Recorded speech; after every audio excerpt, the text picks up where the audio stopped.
Ettumanoor Choorakkulangara residence അസോസിയേഷന്റെ 20ാമത് വാർഷിക പൊതുയോഗവും ഭരണസമിതി തിരഞ്ഞെടുപ്പും ഏറ്റുമാനൂരപ്പൻ കോളേജ് ഓഡിറ്റോറിയത്തിൽ നടന്നു. നാട്ടകം സുരേഷ് MLA യോഗം ഉദ്ഘാടനം ചെയ്തു. ഇന്ന് റെസിഡൻസ് അസോസിയേഷൻ എന്നൊക്കെ പറഞ്ഞു കഴിഞ്ഞാൽ അതൊരു സാധാരണ നമ്മൾ കാണുന്ന ഒന്നായി മാറി എല്ലാ സ്ഥലങ്ങളിലും.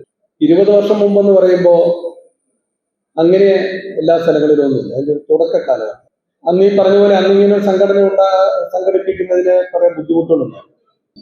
പക്ഷെ അന്ന് അങ്ങനെ വലിയൊരു ആശയവുമായി ഈ സംഘടനയ്ക്ക് രൂപം നൽകിയ ആളുകളെ എല്ലാം ഞാൻ സ്മരിക്കുകയാണ്, അവരെ അനുമോദിക്കുകയാണ്. 20 വർഷമായി വളരെ കൃത്യമായി ഇത് കൊണ്ടുപോകുന്നു എന്നുള്ളത് അതിലേറെ ശ്രമകരമായ ഒന്നാണ്. 20 വർഷമായി സംഘടനയ്ക്ക് നേതൃത്വം നൽകിക്കൊണ്ടിരിക്കുന്ന ആളുകളെയും ഞാൻ അഭിനന്ദിക്കുകയാണ്. അസോസിയേഷൻ പ്രസിഡന്റ് OR ശ്രീകുമാർ അധ്യക്ഷനായിരുന്നു. Ettumanoorappan college principal professor Hemanth Kumar വിദ്യാഭ്യാസ അവാർഡ് ദാനം നിർവഹിച്ചു. Secretary Suja S. നായർ പ്രവർത്തന റിപ്പോർട്ട് അവതരിപ്പിച്ചു. ട്രഷറർ സുകുമാരൻ ഇടപ്പള്ളിൽ കണക്ക് അവതരിപ്പിച്ചു. ജില്ലാ പഞ്ചായത്ത് മെമ്പർ ജിം അലക്സ് പഠനോപകരണ വിതരണം നിർവഹിച്ചു. Ettumanoor police station SI VA Binu ലഹരിയും നിയമവും എന്ന വിഷയത്തിൽ ബോധവൽക്കരണ ക്ലാസ് നയിച്ചു.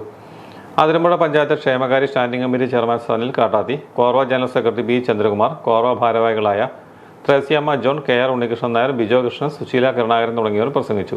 പുതിയ ഭരണസമിതി തെരഞ്ഞെടുപ്പ് നടന്നു. പ്രസിഡന്റ് OR ശ്രീകുമാർ, വൈസ് പ്രസിഡന്റുമാർ Bijo Krishnan, CB Mathew Pullattu, secretary Suja S. Nair എന്നിവരടങ്ങുന്നതാണ് പുതിയ ഭരണസമിതി.